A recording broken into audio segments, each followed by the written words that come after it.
నీ పాదములకు దేవవందనములు చెల్లించి ఈ యొక్క రాత్రికాల సాయంకాల సమయంలో నీ పాదముల దగ్గర కొన్ని విన్నపములు బిడ్డలు తీసుకుని వచ్చిన్నారు.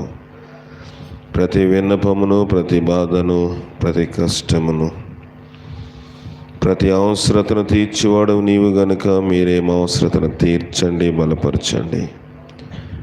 దేవా తండ్రి, వాతావరణం మాకు అనుకూలపరిచిన విధానికే నీకు వందనములు. దేవా, కరెంట్ని, సౌండ్ సిస్టమ్ను కూడా మాకు అనుకూలపరుస్తున్న విధానంకే నీకు వందనములు. లైవ్ ద్వారాగా వాక్యం వింటున్నాము. దేవా, కొన్ని సంఘ బిడ్డల వాక్యం లైవ్ ద్వారాగా వింటూ ఉన్నారు. దేవా తండ్రి, ఈ నెలలో 165 మంది దేవా మా ఛానల్కి సబ్స్క్రైబర్స్ అయ్యారు. వారి పెరగడం కాదు కానీ ఆత్మలో వారిని పోషించే దివ్యమైన వాక్యము నేను బోధించగలుగుటకు నాతో మీరు మాట్లాడము. నీ సన్నిధి నాకు మీరు దయచేయము. లైకతన విగ్రహ మంత్రశక్తులకు బలం మీరు పడగొట్టము. నీ ఆత్మచేత నన్ను నింపండి, నన్ను బలపరచండి, నన్ను నమ్మకస్తుడిగా చేయండి. ప్రార్థనాత్మ మీరు నాకు దయచేయండి. మొర్రపెట్టి శక్తి చేత నన్ను నింపండి. ప్రభా, నేను వట్టి వాడిని ఒప్పుకొనుచున్నాను. అయోగ్యమైన ప్రవక్తను ఎక్కడ నాలోనికి రాకుండా యోగ్యమైన ప్రవక్తను కలిగి నేను అనుసరించి నడుచుకునే భాగ్యము నాకును మా ప్రియ బిడ్డలందరికీ మీరు దయచేసి బలపరచుము. నీ సన్నిధిని, నీ కాపుదలను నాతోటి మాతోటి ఉంచుము. లేవనెత్తుము తండ్రి. దేవా, ప్రార్థన అవసరతలు దేవా తండ్రి అనేక మంది అడుగుతూ ఉన్నారు. దేవా తండ్రి, 10వ తరగతి పరీక్షలు సోమవారం నుంచి ప్రారంభమై ఉన్నాయి. దేవా తండ్రి, పరీక్షలు రాయించిన బిడ్డలకు నీ సన్నిధి ఉంచుము. మంచి మార్కులతో ఉత్తీర్ణులవుటకు దేవా తండ్రి మీరే నీ సహాయం వారికి మీరు దయచేయండి. అయ్యగుండను క్షమించుము, అక్రమస్తులను మీరు క్షమించుము. నీ సన్నిధి నాకు దయచేయండి తండ్రి. ప్రార్థనాత్మ చేత నన్ను నింపండి, నన్ను ప్రార్థన పడిగా చేయండి. దేవా, నీ జీవము దేవా ఎంతో ఉత్తమమైనది. నీ జీవము కలిగి నడుచుకున్నట్టుగా నీ సహాయం నాకు దయచేసి బలపరచము. నన్ను ఒక్కసారి మీరు జ్ఞాపకం చేసుకోండి ప్రభా. దేవా తండ్రి, మా వసతులు ఎంతో దేవా సంక్షిప్తముగా ఉన్నప్పటికీ మేము నీ సువార్తను ప్రకటించడానికి, అనేక మంది వాక్యం వినడానికి నువ్వు సహాయపడుచిన విధానంకై నీకు వందనములు. నీ సహాయం, నీ కాపుదల నాతో మాతో ఉంచి మమ్మల్ని బలపరచుము. మమ్మల్ని నమ్మకస్తులుగా చేయండి. ప్రార్థనాత్మ గలవారుగా మమ్మల్ని చేసి నన్ను పూర్తిగా నీ సిలువ చెట్టును మరుగుపరిచి పాపుల ప్రధాన పరిశుద్ధులు అల్పు నన్ను మీరు జ్ఞాపకం చేసుకునమని మా ప్రభును రక్షకుడైన క్రీస్తు ద్వారా అడిగి వేడుకొనిచున్నాం పరమ తండ్రి. ఆమెన్. దేవుని వాక్యము మనము వినే ముందు మనము ఒక పాట పాడుకొని దేవుని వాక్యం విందాం. 243వ పాట. చటించుడి మనుష్య జాతికి యేసు నామము. 243. చటించుడి మనుష్య జాతి కేసు నామము, చటించుడి అవశ్యమేసు ప్రేమ సారము. జనాదులు విశేష రక్ష నాశనాదము వీణ పర్యంతము. చాట్ ధాము చాట్ దాము, చాట్ ధాము చాట్ దాము, చాట్ ధాము చాట్ ధాము. శ్రీ యేసు నామము కన్నీలతో విత్తేడు వారలానందముతో నేనాడగోయుదురు నేడు వాగ్దత్తంబుతో మన ఘోర భక్తులార నిండు మైత్రితో మానవా ప్రేమతో చాటుదాము చాటుదాము చాటుదాము చాటుదాము చాటుదాము చాటు చక్కని మార్గము సమీపమందునుండునేమో చావు కాలము సదా నశించుపోవు వారికి సౌభాగ్యము విధంబు జోపగోరి ఆశ తోడ నిత్యము వినిపించుచుందుము చాటుదాము చాటుదాము చాటుదాము చాటుదాము చాటుదాము సత్య సువార్తను.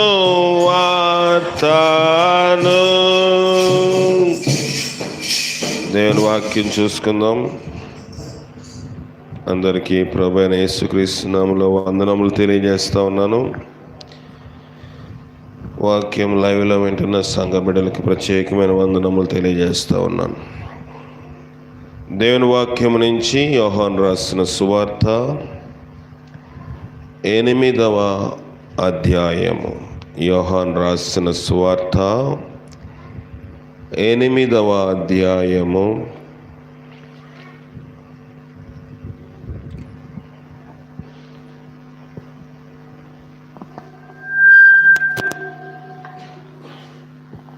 యోహాను రాసిన సువార్త 8వ అధ్యాయము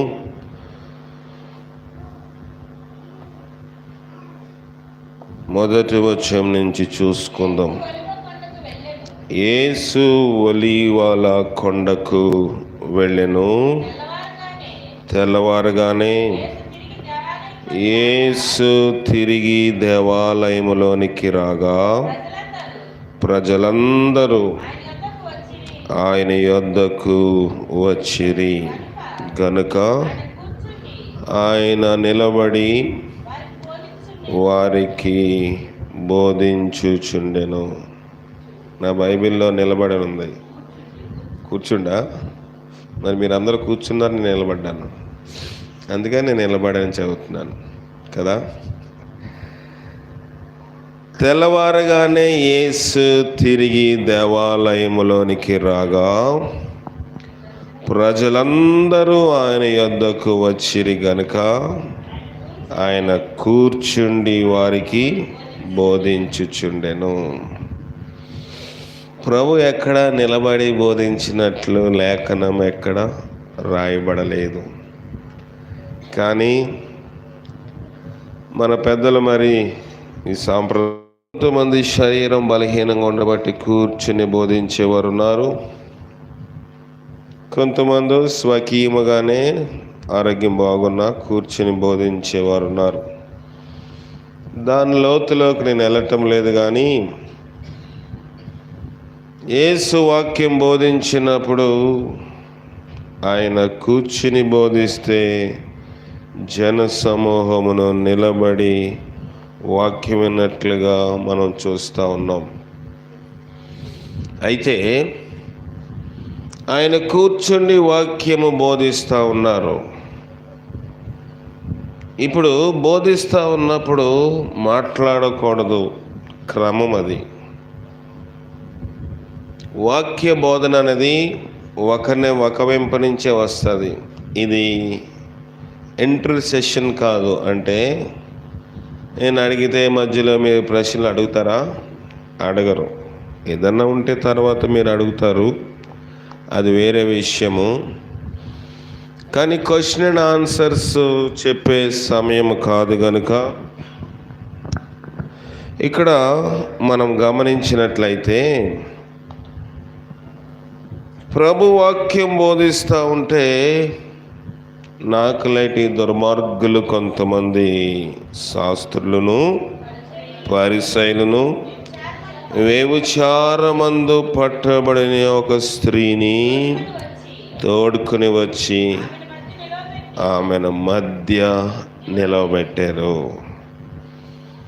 దేవుడు ప్రభువైన యేసుక్రీస్తు వాక్యం బోధిస్తూ ఉన్నాడు, బాగానే ఉంది.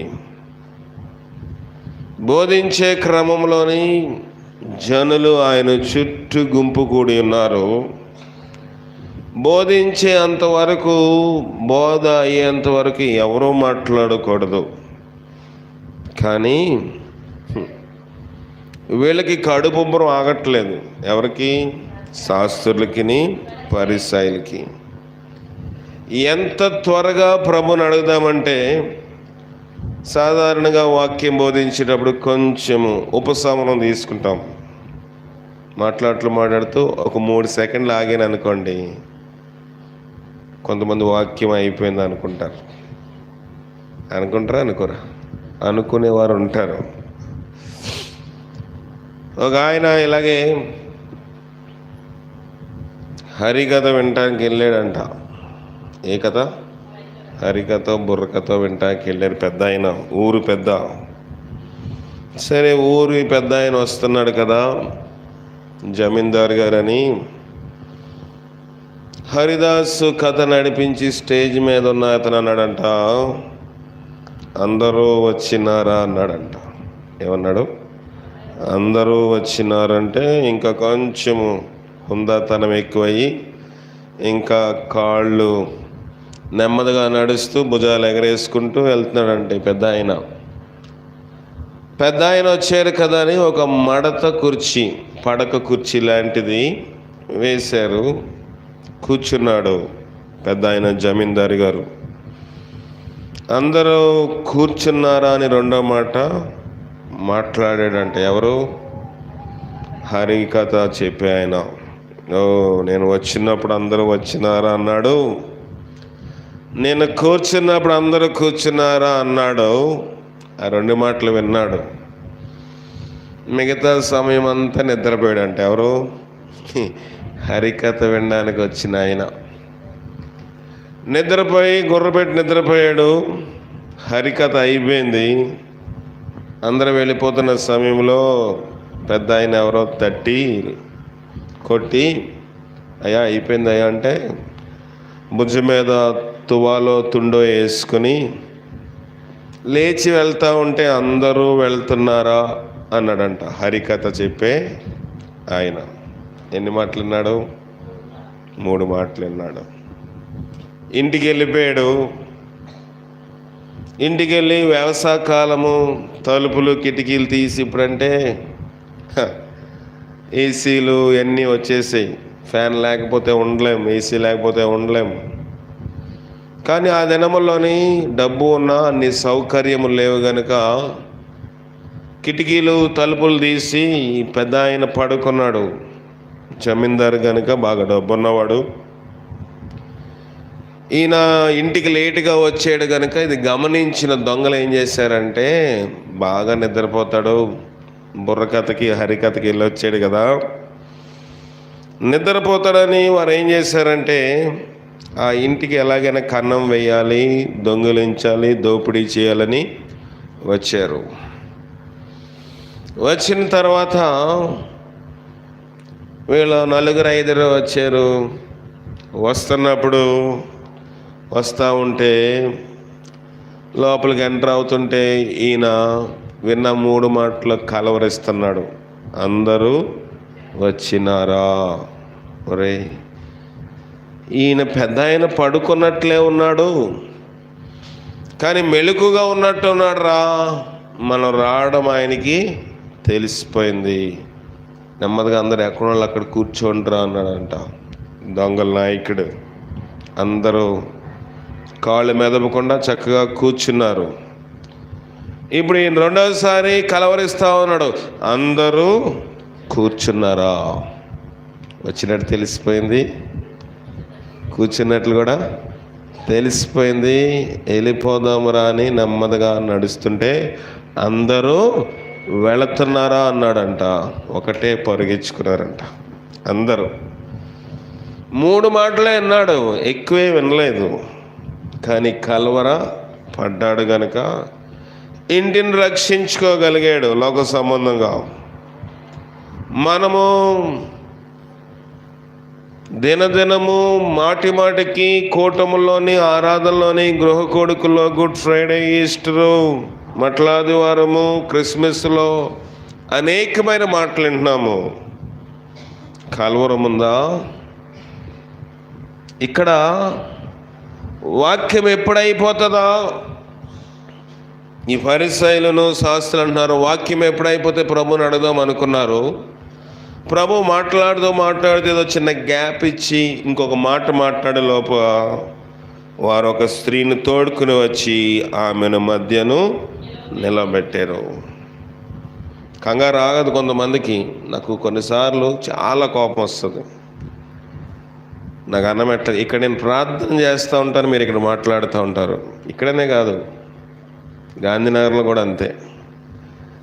అయ్యో, దైవజనుడు ఎవరో ప్రార్థన చేయించుకోవడానికి బలిపీఠం దగ్గరకు వచ్చి ప్రార్థన చేస్తూ ఉన్నారు. నేను మాట్లాడేది మనుషులతో, దేవునితో మాట్లాడుతూ ఉంటాను. వాళ్ళ మీద హస్తమేసో చేసో ప్రార్థన చేస్తూ ఉంటాను. మాట్లాడుతూనే ఉంటారు. దేవుని యొక్క సన్నిధి అంటే భయం లేని స్థితి, గౌరవం లేని స్థితికి దానికి కారణం. మాట్లాడుకోవద్దు అంటలేదు. వచ్చిన తర్వాత, ప్రార్థన అయిన తర్వాత సంఘం ఒకరినొకరు పరామర్శించుకోవాలి, మెల్లగా మాట్లాడుకోవాలి. ప్రార్థన దైవజనుడు చేస్తా అన్నప్పుడు మరి మన నోర్లు పెద్దవి అనుకోండి, బయటికి వెళ్ళి మాట్లాడుకోవచ్చు. అభ్యంతరం ఏమైనా ఉందా? లేదు కదా. కానీ మనము ప్రార్థన దైవజనుడు ఇతరుల కోసం చేస్తూ ఉన్నప్పుడు మనము చేయించిన ప్రార్థనకి మనము ఏకీభవించకపోయినా దానికి గౌరవం, మర్యాద ఇవ్వాల్సిన అవసరత ఉంది. లేకపోతే ఈతంతే మంది కూడా శాస్త్రులు లాంటి వారు గాను, పరిసయ్యులు లాంటి వారు గాను. దేవుడు వాక్యము బోధించుచుండెను అన్నది, బోధించి చాలించెనని అక్కడ రాయబడలేదు. బోధ మధ్యలోనే తీసుకొచ్చేసారు. వ్యభిచారమందు పట్టబడిన ఒక స్త్రీని తోడుకొని వచ్చేసారు. మనకి కంగారుగా ఉంటుంది కొన్నిసార్లు. ఎప్పుడు ప్రార్థన ముగిస్తారా, ఎప్పుడు మాట్లాడేసుకోవాలా, ఏదో అడగాలి, పక్కోళ్ళని ఎదురోళ్ళు ఏదో అడగాలి. ఒక 5 నిమిషాలు ఎక్కువ సమయం మనం గడపలేని పరిస్థితిలో ఉంటాము. ప్రార్థనకి, దేవుని సన్నిధికి, దేవుని వాక్యమునకు మనం ఇచ్చే విలువ ఎంత? కొంతమందిని గమనిస్తూ ఉంటాను.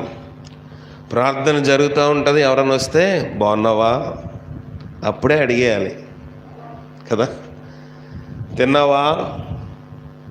ప్రార్థనలోనే అన్ని విషయాలు మనం అడిగేయాలి. దానికి పోస్ట్ పోన్ ఉండదు. అయ్యో, ప్రార్థన అయిన తర్వాత అడగొచ్చు కదా. మనము దేవునితో మాట్లాడడానికి వచ్చాము, దేవుని మాటలు వినటానికి వచ్చాము. ఆయన మనతో మాట్లాడతాడు, మనము ఆయనతోటి మాట్లాడుతాము.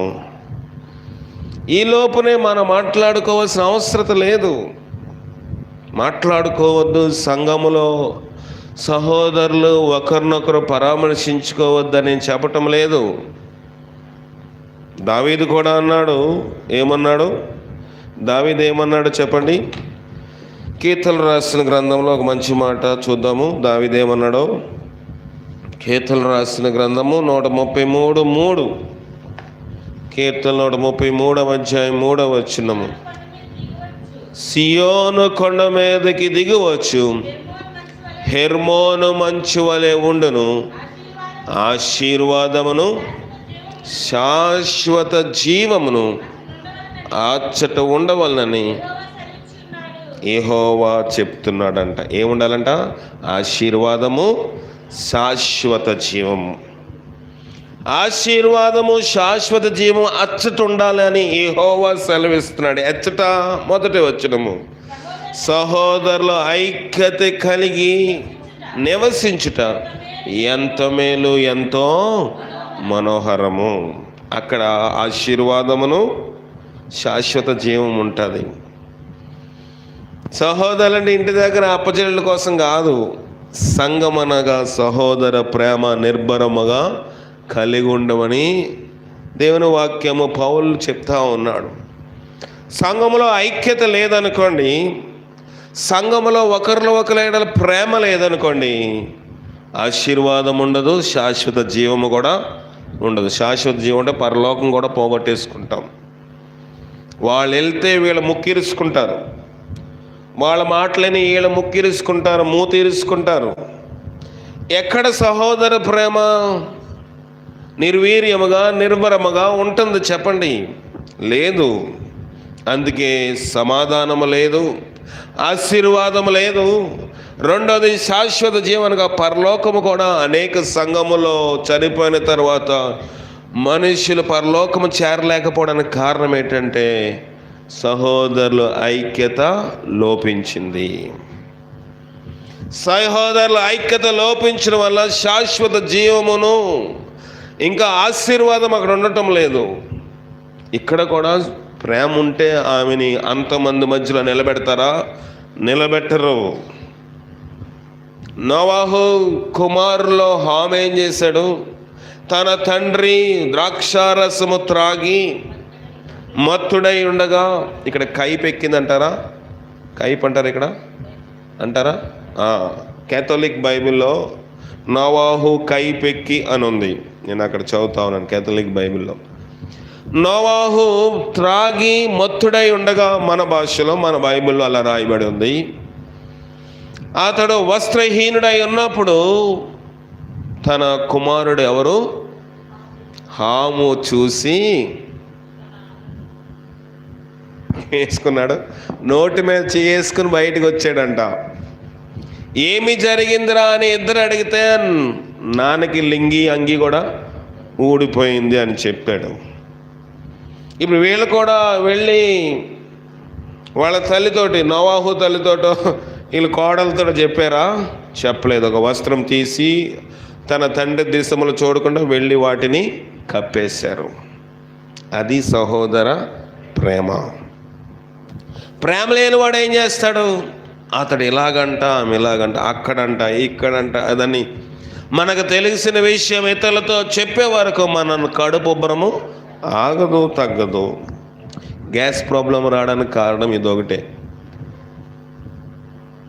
మనము ఇతరులకు ఆ విషయమును బహిర్గతము చేయకూడదు. ప్రేమ దోషములను కప్పును. ప్రేమ ఉంటే దోషాన్ని కప్పుతుంది కానీ ఇతరులకు బయలుపరచదు. ఇక్కడ వీరికి ధర్మశాస్త్రం ఇంపార్టెంట్ కానే కాదు. ఆమెను ఎలాగైనా నిలబెట్టాలి, ఆమెను దోషిగా నిలబెట్టాలి. రెండోది, ప్రభు ఏమి చెప్తాడో ఆయన ఇరుకున పెట్టాలి. రెండు కారణాలతో వచ్చారు. ధర్మశాస్త్రం మీద అంత ప్రాముఖ్యము, అంత గౌరవం, మర్యాద ఉంటే మౌనంగా ఉంటారు. కానీ వాక్యము జరుగుతుండగానే, ప్రభు బోధిస్తుండగానే మధ్యలో నిలబెట్టి ప్రభు తడుతారు, బోధకుడా ఈ స్త్రీ వ్యభిచారము చేయించుండగా పట్టబడెను, అటు వారిని రాళ్ళు రువ్వి చంపవలనని ధర్మశాస్త్రంలో మోషే మనకు ఆజ్ఞాపించెను కదా. దేవునికే ధర్మశాస్త్రము గుర్తు చేస్తున్నారు. కొంతమంది ఏదైనా ప్రోగ్రాం చేశారనుకోండి, ఎక్కడైనా చెప్పి ఇది ఇలాగ చేయాలి కదండి, ఇలాగ చేశారేంటి కదా. బోధకుల్ని అడిగే విశ్వాసం లేక పోలేదు. బోధకుడికి దేవుడు వాక్య ప్రకారముగా, ఇప్పుడు బ్యాంకులోని నోట్లు లెక్క పెడతారు ఎవరు? క్యాషియర్. ఈ క్యాషియర్కి ట్రైనింగ్ ఇస్తారు. దొంగ నోట్లు ఎలాగుంటాయి చెప్పరు. అసలైన నోటు ఎలాగుంటుందో దాని మీద బాగా ట్రైనింగ్ ఇస్తారు. కనుక చేతిలో వారు నోటు తీసుకోగానే ఇది అసలైన నోట్ అయితే ఈ లక్షణాలు ఉన్నాయి, ఆ లక్షణాలు లేవంటే ఇది ఖచ్చితంగా దొంగ నోట్ అని వాళ్ళకి అర్థమవుతుంది. బైబిల్ చదివిన వాళ్ళకి ఎవరు దొంగ బోధకులు ఎవరు అబద్ధ బోధకులు అర్థమవుతుంది. బైబిల్ చదవకుండా పలానా టీవీలో ప్రసంగికుడు ఇలాగ చెప్పాడు, మీరెందుకు ఇలాగ చేయలేదు అని అడిగేవాళ్ళు ఉన్నారు. పలానా వర్తమానికుడు పలానా దగ్గర ఆయనకి 10,000 మంది సంఘం ఉన్నారు, 1000 మంది ఉన్నారు, అటు ఇటు చూస్తే మీకు 6 మంది కూడా సంఘస్థులు లేరు, మీరు మాత్రం ఇలా చేస్తున్నారు, వాళ్ళకన్నా మీరు గొప్పవాళ్ళ అని అడిగేవాళ్ళు లేకపోలేదు. ఏది గొప్పవారు ఏది తక్కువైన వారి గురించి సంఘం ఎక్కడా మాట్లాడలేదు. చిన్న మంద భయపడొద్దని చెప్పింది, పెద్ద మందకి చెప్పలేదు. ప్రియమైన దేవుని సంఘమా, దేవుని సన్నిధిలో ఒక కార్యక్రమం దైవజనుడు చేస్తే నువ్వు నిజంగా బైబిల్ మీద పట్టుంటే దైవజనుడు చేసింది కరెక్టా కాదా నీకు తెలుస్తుంది. బైబిల్ మీద పట్టు లేకపోతే ఇలాగే ఉంటుంది.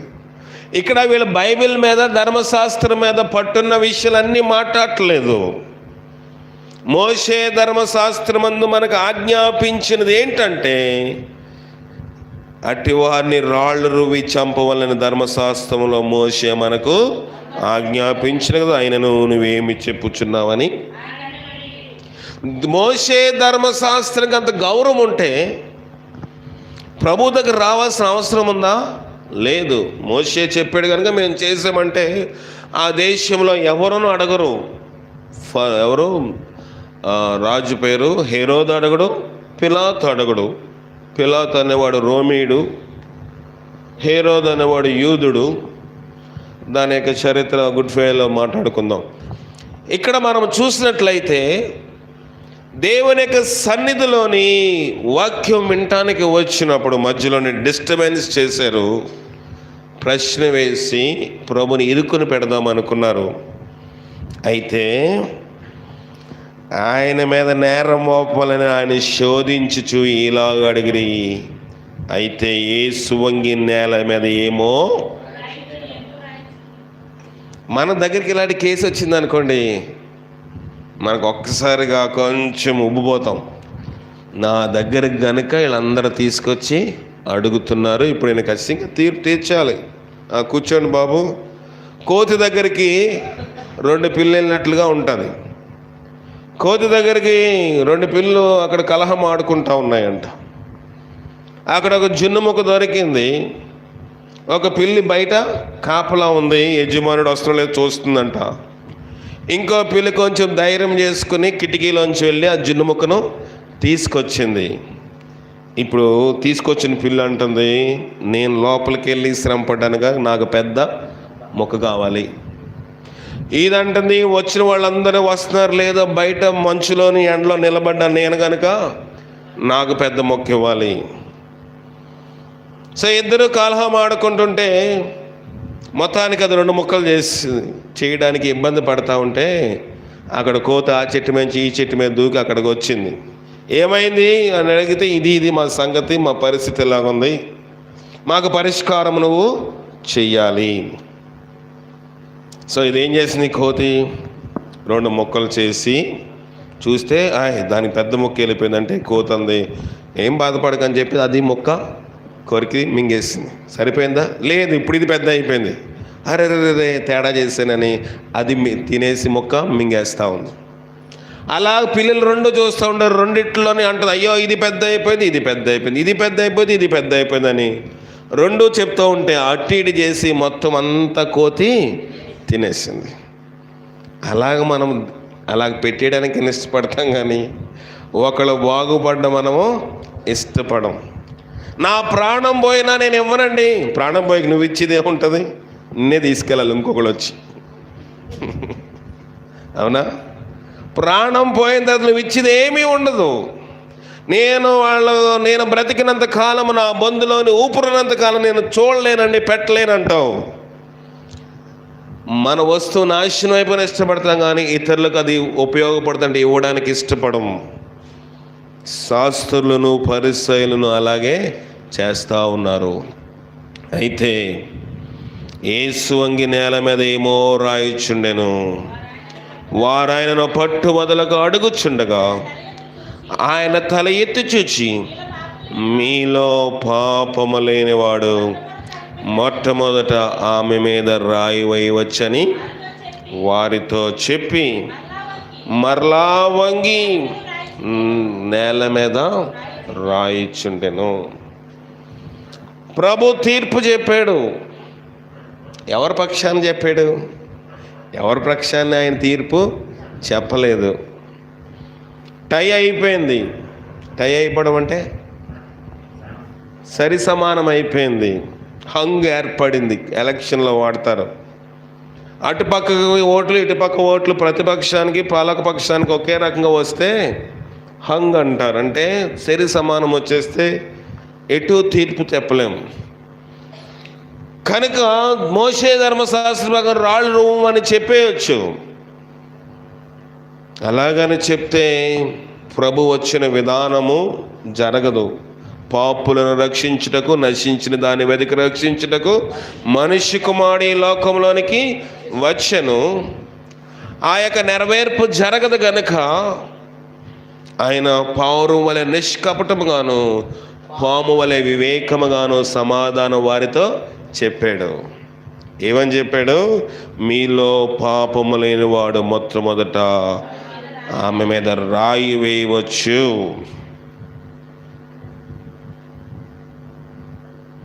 మత్తయి రాసిన సువార్త 7వ అధ్యాయం 1వ వచనం చదవండి. చదవండి.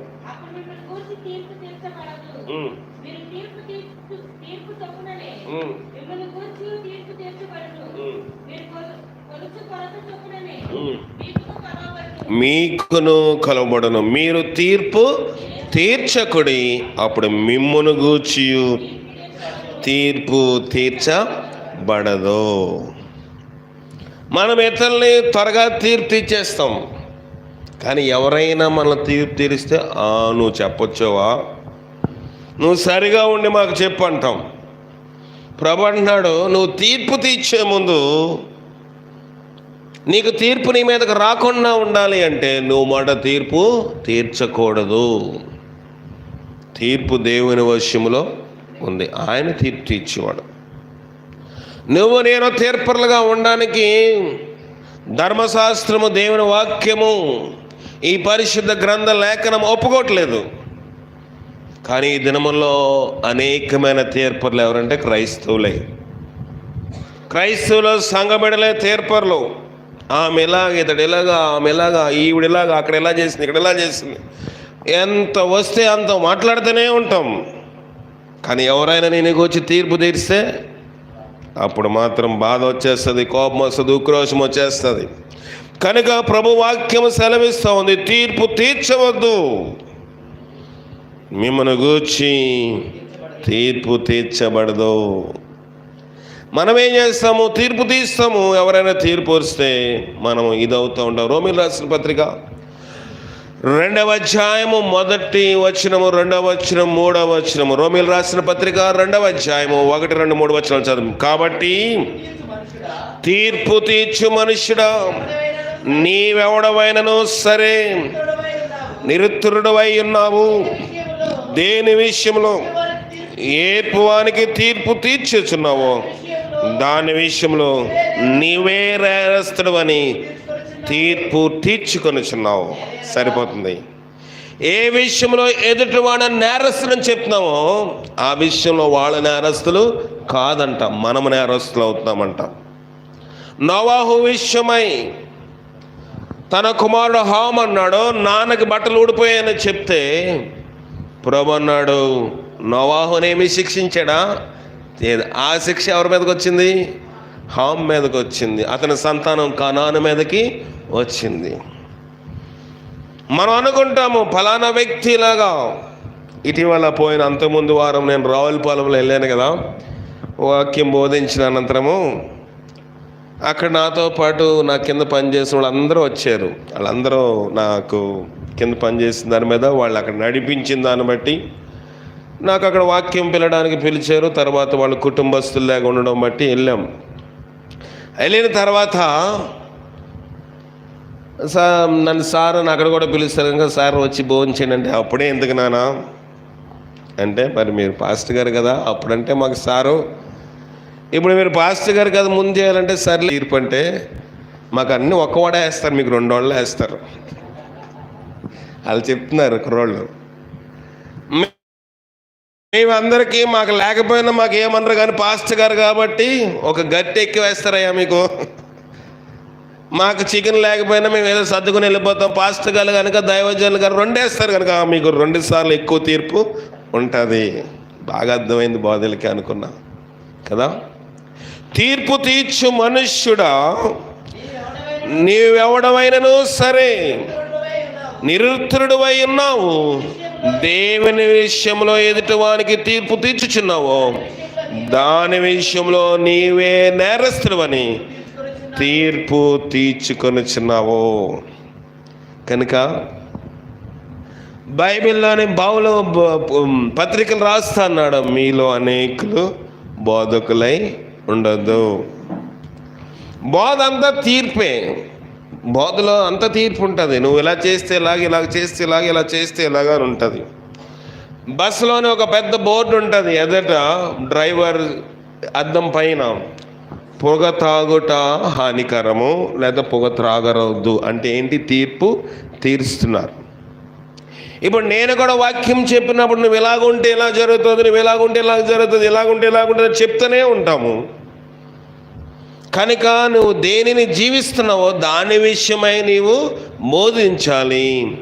జీవించిన దానికోసం మనము బోధించకూడదు. ఆ అర్హత మనకి లేదు. ఇక్కడ దేవుడు అదే చెప్పాలనుకుంటున్నాడు. ఎవరికి? ఆ యొక్క శాస్త్రులకి పరిసయ్యులకి. తీర్పు తీర్చు మనుషులు అట్టి కార్యములు, 2వ వచనము రోమీయులకు రాసిన అట్టి కార్యములు చేయవాని మీద దేవుని తీర్పు సత్యమును అనుసరించినదే అని ఎరుగుదము. అట్టి కార్యములు చేయవారికి తీర్పు తీర్చు వాటినే చేసిన మనుషుడా, నీవు దేవుని తీర్పు తప్పించు కొందవని అనుకుందువా? అనుకోవడానికి వీలు లేదు. తప్పించుకొన లేము. 2వ వచనంలో మంచి మాట ఉంది, దేవుని తీర్పు సత్యమును అనుసరించినదని ఎరుగుదుము. ఇది ఎలా కరెక్ట్ అని అంటారా? ముంజులు తిన్నవాడు మానేసి మోసలు తిన్నవాడిని పట్టుకున్నారంట. ముంజులు తెలుసు కదా, తాటి ముంజులు. అక్కడ ఎవరో ఏదో చేశారు, ఆ పక్కన ఉన్నవాడు తినలేదు, కానీ అక్కడ ఉన్నందుకు వాడికి కూడా శిక్ష పడింది. దొంగను చూసి మౌనంగా ఉంటే వాడు దొంగతనంలో ఏకీభవించినట్టు. ఇప్పుడు ఇటీవల ఎవరు వైద్యులు ఒక సర్వే చేశారు. ఏంటి అంటే, పొగ తాగే వాళ్ళకన్నా పీల్చే వాళ్ళకి హాని ఎక్కువ అంట. అంటే నేను సిగరెట్ తాగుతున్నాను అనుకోండి, నేను తాగేది ఎక్కడికి వెళ్తుంది? నేను పీల్చుకున్న పొగ నా లోపల ఊపిరితిత్తుల్లోనికి వెళ్ళి నా ప్రేగుల్లోనికి చచ్చి మళ్ళీ బయటికి వదులుతాను. నా ఒంట్లో ఉన్న జబ్బులు క్రిములన్నీ ఆ పొగ ద్వారా బయటికి వస్తాయి. నేను వదిలిన పొగను మీరు పీలిస్తే నా జబ్బులతో పాటు నా పొగ కూడా మీరు పీలుస్తున్నారు కనుక ఎక్కువ జబ్బులు పీల్చేవారికే వస్తాయి. దీనిని బట్టి దేవుని తీర్పు సత్యమును అనుసరించి ఉన్నదని ఎరుగుదుము. కనుక చూసి మౌనంగా ఉండి, నేను తాగట్లేదు కదండి, కాకపోతే గ్లాస్ ఇస్తానులే తాగేవాళ్ళకి, నేను తాగట్లేదు పాప వాడు ఓపెన్ చేసుకోలేకపోతే వణికేస్తుంటుంది చెయ్య తాగేవాడికి కదా.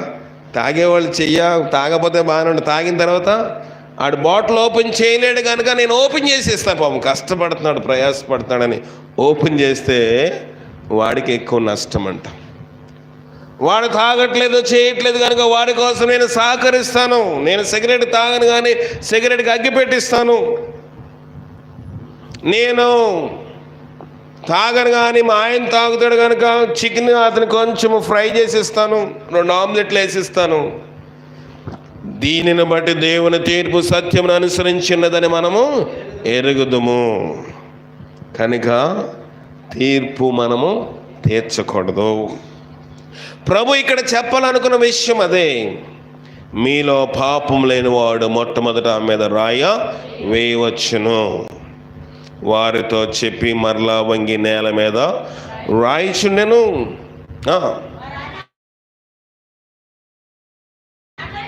మాట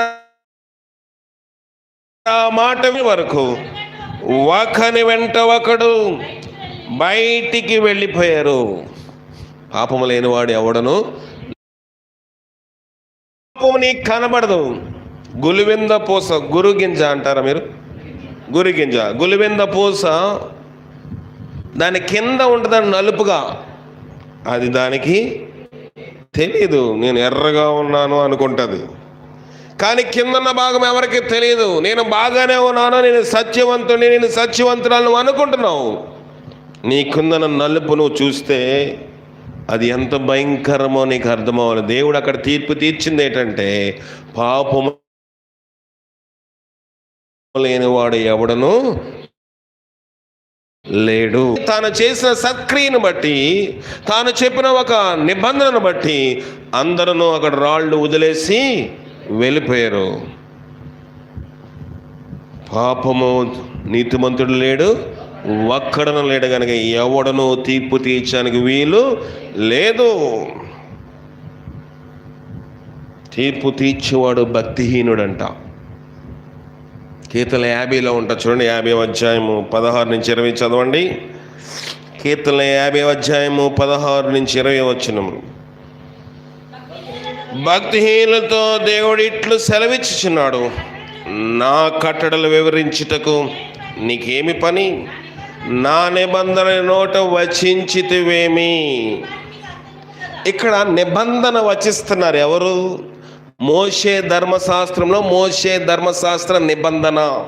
ఎవడైనా వ్యభిచారం అందు పట్టబడితే అట్టువాని రాళ్ళు రువి చంపాలి. మనం అనుకుంటాం మనం కరెక్ట్ చేస్తామని. వీళ్ళు అందులో ఒక దాంట్లో దొరికిపోయారు. దేంట్లో చెప్పండి? దేంట్లో దొరికిపోయారు? వ్యభిచారం ఒకళ్ళు చేస్తారా, ఇద్దరు చేస్తారా? మరి మగోడేడి చెప్పండి? వ్యభిచారం మందు పట్టబడిన స్త్రీని పట్టుకున్నారు, మరి ఆ పురుషుడేడి? వ్యభిచారం ఎవరితో చేస్తుందో అతను పట్టుకోవాలి కదా. వీళ్ళేం చేశారు? స్త్రీ బలహీనరాలు అనుకో, లేకపోతే ఆమె డబ్బులు లేదో, లేకపోతే ఏదో అవసరత కోసం చేసో, దేనికోసం చెప్పిందో నేను దాని గురించి స్టేట్మెంట్ చెప్పటం లేదు. కానీ ఆ స్త్రీని మాత్రమే తీసుకొచ్చారు, పురుషుణ్ణి వాళ్ళు తీసుకురాలేదు. వాళ్ళ తీర్పు నిజమైనది అయితే ఇద్దరిని తీసుకొచ్చారు. ప్రభు వీళ్ళిద్దరూ అక్కడ పాపంలో ఉన్నారు, మేము చూసాము, వీరిద్దరిని రెడ్ హ్యాండెడ్గా పట్టుకున్నాము, దోషులుగా నీ దగ్గర తీసుకొచ్చామంటే బాగుండేది. స్త్రీని తీసుకొచ్చారు కానీ పురుషుని నిలబెట్టే సత్తా వాళ్ళకి లేదు. మనం కూడా అంతే. ఏదైనా ఒక అధికారంలో ఉన్న ప్రభుత్వం ఏది చెప్తే చేస్తాం. మన పార్టీ కనుక తప్పైనా అది ఒప్పే. ఈ పార్టీ అధికారంలో ఉంది కనుక అది కరెక్టే కాదు. ఆ స్త్రీ బలహీనరాలై ఉండొచ్చు, ఆ స్త్రీ బీదరాలై ఉండొచ్చు, ఆ స్త్రీని మాత్రమే జుట్టట్టుకుని లాక్కొచ్చారు. తన దగ్గర పాపము చేస్తూ అక్రమ సంబంధంలో ఉన్న పురుషుని నిలబెట్టలేకపోయింది ఈ పాప ప్రపంచం. అంటే దానికి అర్థం ఏంటంటే, డబ్బును బట్టి తీర్పు తీర్చేవారి లోకంలో ఉన్నారు. అన్యాయపు తీర్పు తీరుస్తున్నారు కనుక ప్రభు అతను కూడా తీసుకురండి. ఇంకా అంత లోతుకెళ్ళదు ప్రభు వారికి. ఎందుకంటే అతని వెనక అధికార బలం ఉంది కనుక ఆ పురుషుణ్ణి సమాజంలో వారు నిలబెట్టలేకపోయారు. ఈమెకు అధికార బలం లేదు, సమాజంలో బలం లేదు కనుక ఈమెను తీసుకుని వచ్చారు, జుట్టు పట్టుకుని తీసుకుని వచ్చి నిలబెట్టారు. ఒక్క ఆమె కోసం చాలామంది వచ్చారు. మనము కూడా అంతే. ఎదుటివాడు నోరెత్తకపోతే 100 మాటలు మాట్లాడతాం. నోరెత్తేవాడు అక్కడుంటే మనం తోక ముడుచుకుని వెళ్ళిపోతాం. ఇక్కడ మనం చూసినట్లయితే ఇక్కడ దేవుని వాక్యం సెలవిస్తుంది ఏంటంటే, భక్తిహీనులతో దేవుడు ఇట్లు సెలవిచ్చున్నాడు, నా కట్టడలు వివరించుటకు నీకు పనేంటి? భక్తిహీనుడు అని ఎందుకు చెప్తున్నానంటే వీళ్ళ కోసము ఇద్దరిని నిలబెట్టలేకపోయారు. మొట్టమొదటిగా నిలబెట్టలేకపోతే నువ్వు నా మాటలు చెప్పడానికి వీలు లేదు అని చెప్తున్నాడు దేవుడు. ఒకరి తీర్పు తీర్చేవాడు క్రైస్తవుడు కాదు. డబ్బును బట్టి, అధికారమును బట్టి, పార్టీ రంగును, జెండాను బట్టి తీర్పు తీర్చేవాడు అధికారి కాదు, వాడు నాయకుడు అసలే కాదు. ఎవడైనాను సరైన తీర్పు తీర్చేవాడే నిజమైన వాడు. అందుకే ప్రభువు అంటున్నాడు, నా కట్టడలు వివరించడానికి పని లేదు, నా నిబంధన నోట ఎందుకు వతిస్తున్నావు? మోషే ధర్మశాస్త్రం గురించి నీకెందుకయ్యా? నువ్వు ఆ పురుషుని తీసుకురాలేకపోయారు కదా, నీకు పని లేదు. దిద్దుబాటు నీకు అసహ్యము కదా, నీవు నా మాటలు వెనుకకు. దిద్దుబాటు నీకు అసహ్యం, ఇతరులకే చెప్పేస్తాం. నువ్వు అక్కడ ఉన్నావురా, డ్యాన్స్ వేస్తున్నావురా.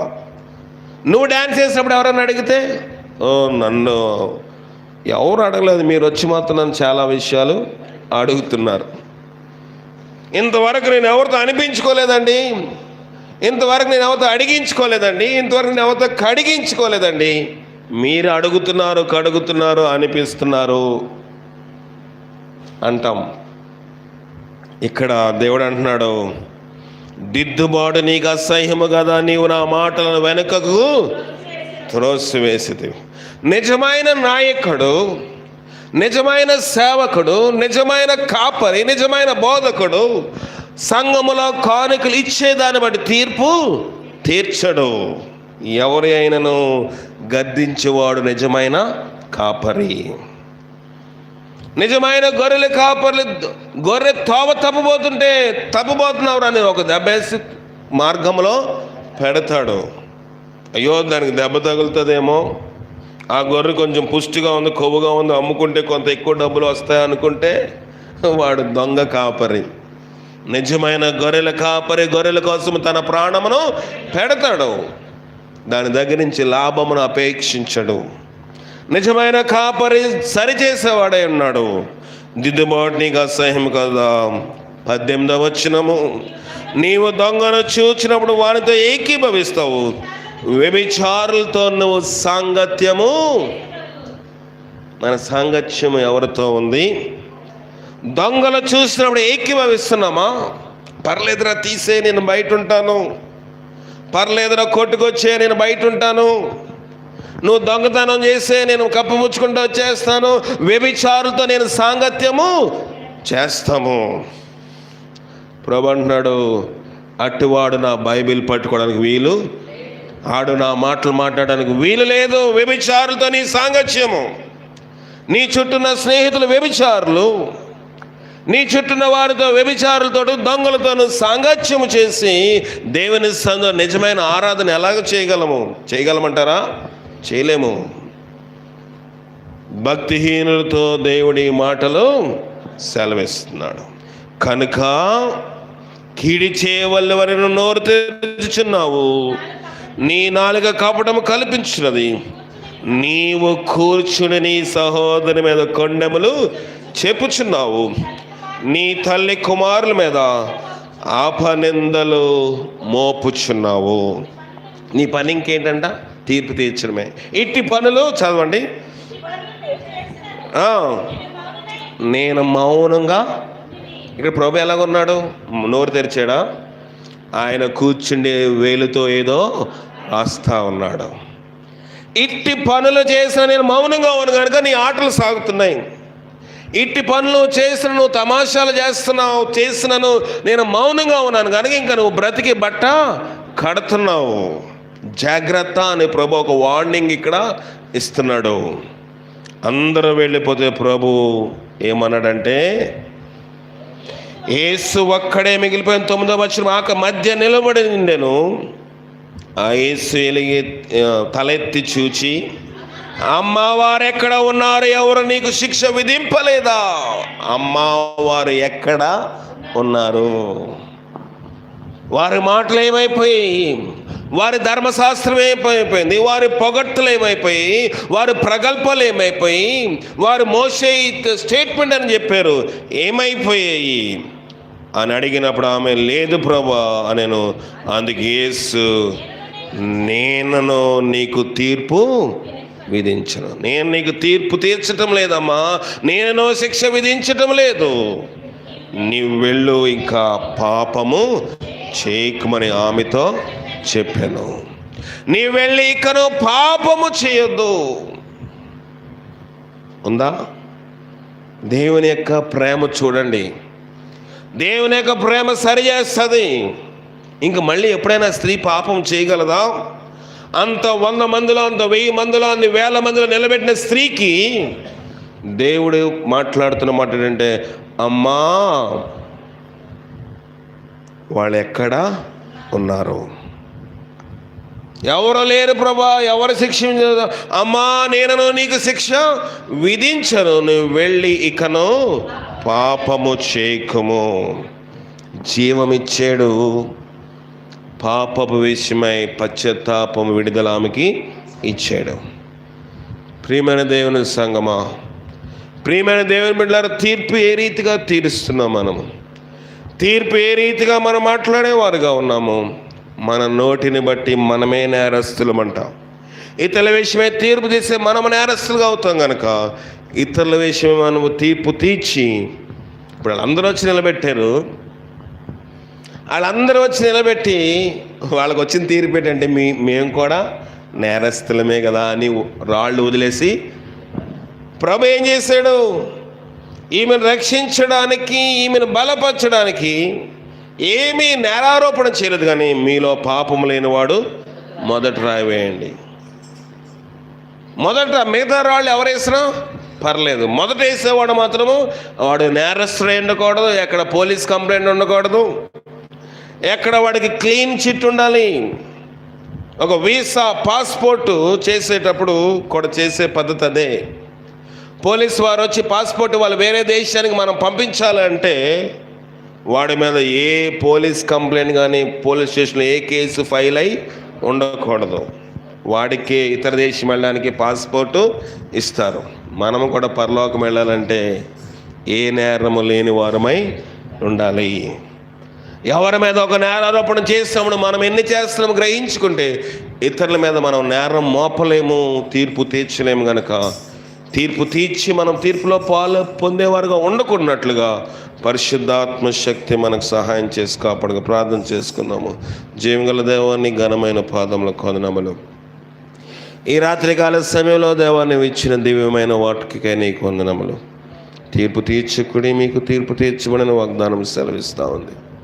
అలా మేము ఉండకుండా మేము మా నోటి మాట విషయమై, ఇతరుల విషయమై మేము గ్రహింపు కలిగి, సహోదర ప్రేమ కలిగి ఉండి, దేవా తండ్రి నిత్య జీవమును ఆశీర్వాదమే చూడగలిగే భాగ్యం నాకు మాకు మీరు దయచేసి, ఒకరి తప్పులు ఒకరు ఎంచుకోక, ఒకరి తప్పుల విషయం ఒకరు సరిచేసుకుని పశ్చాత్తాపడి దేవా వారి విషయమే ప్రార్థన చేసే ప్రేమ గల ఆత్మ ప్రతి ఒక్కరి మీద దయచేయమని మా ప్రభును రక్షకుడని క్రీస్తుని అడిగి వేడుకొనిచున్నాం పరమ తండ్రి, ఆమేన్. మన తండ్రి అయిన దేవుని యొక్క ప్రేమ, కుమారుడైన యేసుక్రీస్తు వారి యొక్క కృప, పరిశుద్ధాత్మిక సహవాసము ఇప్పుడు ఎల్లప్పుడు సదా మనకు తోడైని నడిపించి కాపాడను గాక, ఆమేన్.